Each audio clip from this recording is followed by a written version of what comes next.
Вітання! Мене звуть Денис Бігус, і я маю для вас трішки... Ні, сьогодні не розслідувань, а трішки похвалитись. Бачите, розслідування ми робимо щотижня. Ми інформуємо суспільство про різну гидоту. І це наша робота, наша функція і місія. Ми робимо відомими жом і велюр, так би мовити.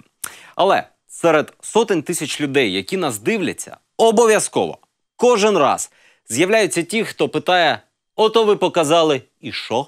І саме на це питання, лише частково, звісно, сьогодні хочеться відповісти. Звісно, резонанс, медійна складова, дуже важливі, але ще в нашої банди є цілий власний юридичний відділ, який після публікації розслідування пише заяву у відповідні органи. Добивається порушення кримінальних справ і якось підтискає цей процес. Причому не лише після наших публікацій. Наші юристи беруть розслідування і інших редакцій, тож заяв десятки і перемог від великих столичних кейсів до скромних регіональних, але з порушеннями тендерів теж десятки. Тож, якщо вам потрібна юридична допомога, пишіть на ось цю пошту. Звісно, між публікацією та офіційними змінами інколи минає до чорта часу, але тут же нічого не вдієш, бюрократичний апарат – штука повільна. І сьогодні я обрав лише декілька, вважайте це топчиком, декілька з усіх перемог, до яких ми, і ви, до речі, теж причетні. Ви вважаєте зараз, мабуть, себе самим умним? Але до того, як я почну, кілька слів про Киву. Є всі підстави сподіватися, що після нашого аналізу, який вже тиждень висить в топі Ютубу, йому таки не дадуть кандидата наук, бо його кандидатська – це фуфло, помножене на фуфло з додатком брехні. Так, послухайте, ви що, мій преподаватель? Тим часом ми виставили Киву на аукціон, і за лінком під цим відео ви можете придбати собі патентований відос із Кивою, чим допоможете нашій банді і далі робити різні хороші речі. Або можете просто нам задонатити, це дуже нас підтримує. А вас долучає до нашої роботи. І, звісно ж, величезна подяка всім, хто вже підтримує наші розслідування. А тепер полетіли. Плохо. Директорам державних заводів мало ставати вже від самого прізвища Ігоря – Гладковський. Почну, але зовсім коротко, з Гладковського. Коротко, тому що справі вже 3 роки і... що там ще можна розказати? Через ці 3 роки справа Гладковського нарешті в суді. За 3 роки Гладковський встиг отримати підозру від НАБУ за хабарі та зловживання впливом свого батька, побути в розшуку, отримати обвинувальний акт. Його бізнес-партнери та підлеглі, так би мовити, отримали вагон підозр. Деякі вже визнали провину, деякі пішли на угоду зі слідством. Коротше, йде процес. Іде. Далі, ніж з Гладковським, процес зайшов хіба що з Микитасем. Нагадаю, Микитась і його суди, і його СІЗО, і сплатаним сотні мільйонів бюджет – це теж продукт нашого розслідування, яке далі офіційно підхопило і розслідувало НАБУ. Але про це вже багато йшлось. Давайте про речі менш відомі, але не менш приємні. Наприклад, про Медведчука. Я думаю, молодое поколение журналистов об этом не помнит, но я напомню. Ні, так-то зрозуміло, що він на слуху, трубу забрали, літак приземлили, бізнес санкціонували. Тут мав би бути жарт, що в Медведчука все настільки погано, що Марченко останній череп доїдає. Можна приложитися? Да, можна і нужно. Але ми пристойні люди, та й, будемо відверті, на жаль, не настільки в них все погано. Але є одна річ, поза санкціями, яку Медведчука втратили саме за нашої активної участі. Це 11 тисяч квадратів захопленої території в парку на Трухановому острові. За високим парканом розташований спортмайданчик і брезантова палатка, а закриває ділянку від стороннього ока навіть зі сторони берегу. Захисний тент. Окрім цього, тут кількаповерхова споруда, схоже, житлова, а паркан, що огороджує територію, заходить прямо у воду. Відтак берег повністю відрізаний від інших людей. Цю територію багато років тому захопила приватна армія Медведчука, так звана охоронна компанія «Шторм». Це такі похмурі тіпочки, які охороняють і самого Медведчука, і різні його об'єкти. І дуже не люблять камер. Вони стрибали і на наших колег зі схем, і нам прилітало. Ні, стоп. Та стой, стій на місці. От на фоні Стойте, я вас прошу, ви що робите? І от, в парку на Трухановому острові, хто не знає, це реально острів на Дніпрі в центрі Києва, і він парк, він реальний парк. В цьому парку бійці Медведчука будують собі таку тренувальну базу. Чому там? Ну, тому що там красиво. Жодних документів в них не було і не могло бути, бо це парк, але вони луплять там табір, шлють всіх нафіг, там парканом обнесли, а потім в цей паркан постукали ми. Наша задача – сидимо просто, да і все. Не все. Сидять охоронці Медведчука на 11,5 тисячах квадратних метрів, нагадаємо, рекреаційного Труханового острова, на що не мають ні найменшого права. Але на думку працівників «Шторму» це приватна власність. Приватна власність? Звісно, приватна власність. Труханів острів, приватна власність? Ні, на Трухановому острові це база. Ну, от чия? Це ж не приватна власність. Ні, звісно. А чия? Я не знаю. І восени 2020 року, після заяв наших юристів, після звернень, штурхання прокуратури через суд, землю у них відбирають. Ми радіємо. Потім медведчуківці відбивають свій тренувальний центр, ми сумуємо і знов штурхаємось. І зрештою, на базу «Шторму» приїхали силовики, трішечки помутузили медведчуківців, показали їм кримінальне провадження за самовільне захоплення землі. Техніка знесла до чорта паркан, і тепер ви можете там купатись, хоча це Дніпро в центрі Києва, тому я не раджу. Ми самі на власні очі можемо переконатися, що доступ до водоймища є. Тобто до Дніпра можна пройти начебто без проблем. Тепер суди мають фіналізувати цю історію, але доступ до води відкрито, паркан знесено, ще б знести або закрити Медведчука і взагалі пісня. Дубінський. Він майже Кива, але ніби без кандидатської, ну і не лисий. Ми багато розповідали про Дубінського. Мама любить скорость. А от і сам Дубінський. При такій швидкості він примудряється ще й жувати щось.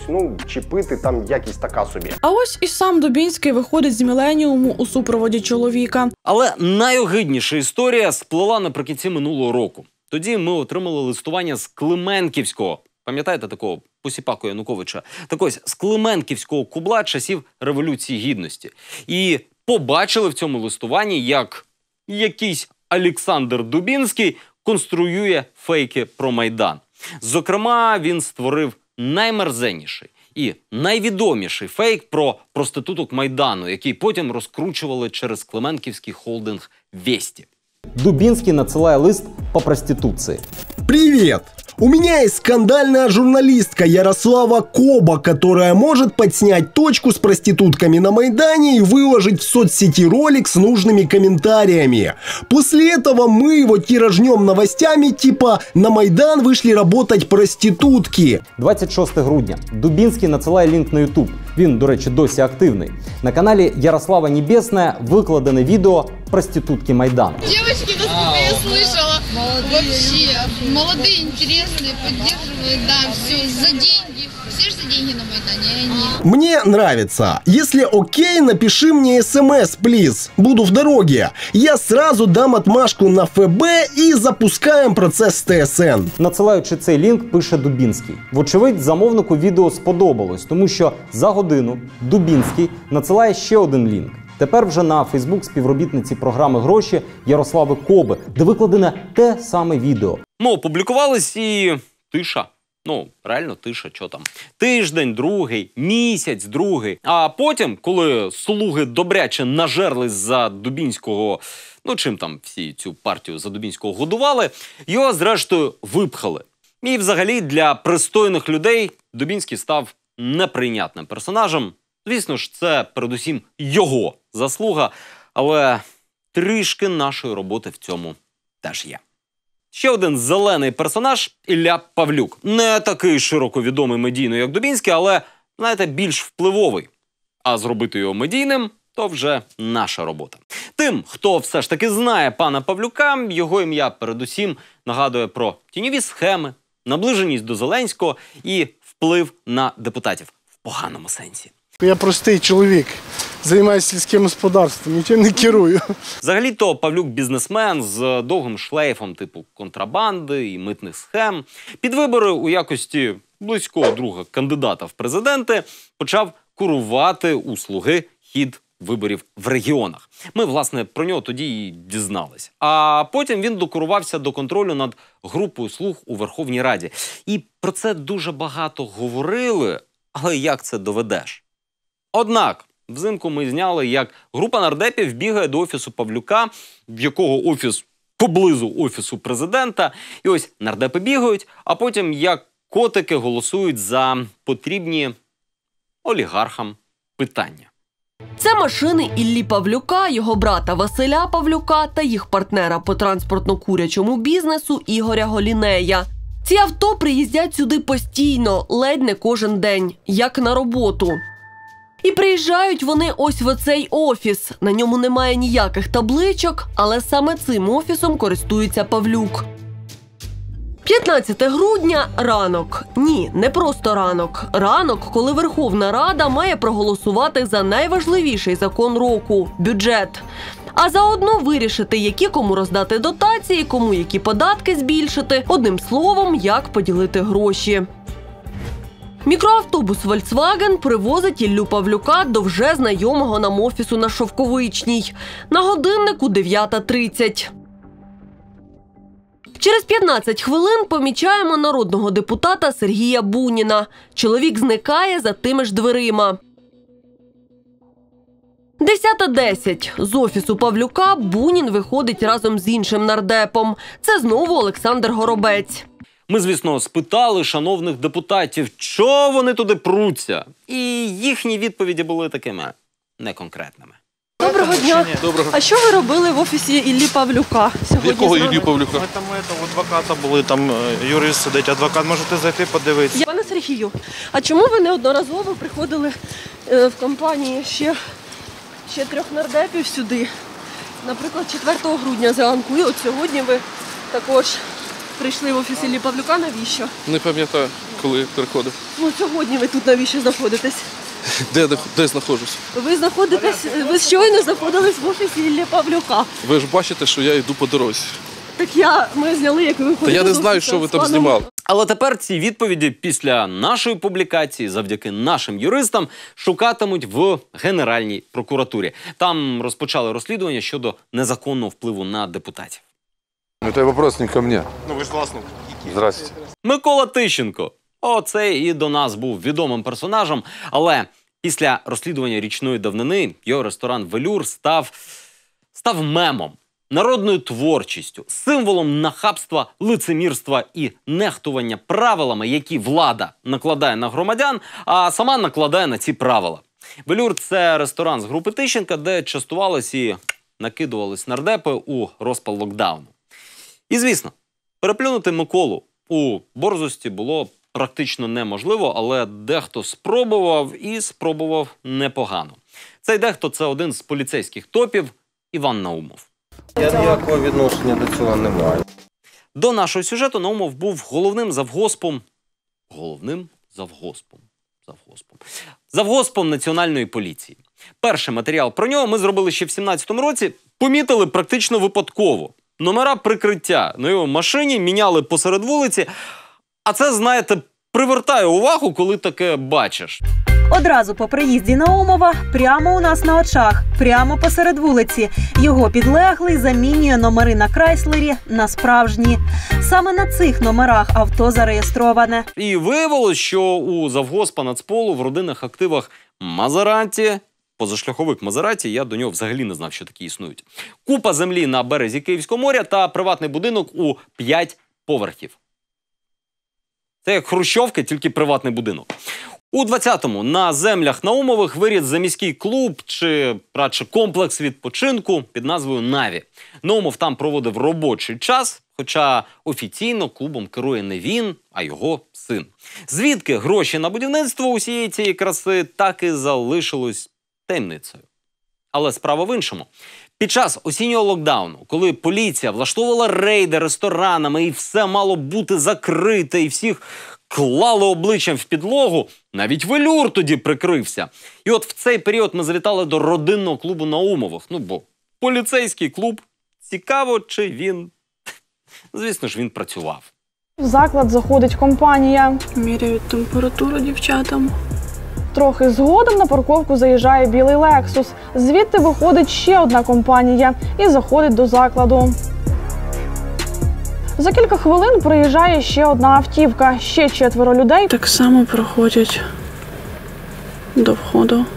Згодом всередину заходить 2 чоловіків. Впродовж 10 хвилин тут з'являється компанія дівчат. Пізніше ще одна компанія з 4 людей. З самого закладу лунає гучна музика. В клубі якось нервово відреагували на наш візит, а поліцію, яку ми викликали, просто не впустили. Бо у власника звання вище чи що. Однак, після ефіру Наумова звільнили, розпочали службову перевірку, і це є добре. Однак є чутки, що Наумов такий недозвільнений, і він ось-ось знов спливе в нацполя. Ну, подивимось, бо ми за таким дивимось. Звісно ж, я для цього випуску відібрав лише декілька і таких наймедійніших кейсів. Але є одна штука, яка лишається за кадром, а про неї треба сказати. Це те, що кримінальних проваджень, які розпочаті за підтримки та допомоги наших юристів, 500. А якщо рахувати всі державні моніторинги, перевірки і так далі, то понад 300. Це те, що ми переглянули тендерів на суму понад 160 мільйонів гривень, а гроші, які просто за нашої допомоги напряму повернуті в бюджет, вже рахуються десятками мільйонів. Допомога, консультації, заяви і таке інше не рахував, але думаю, там вже все йде на тисячі.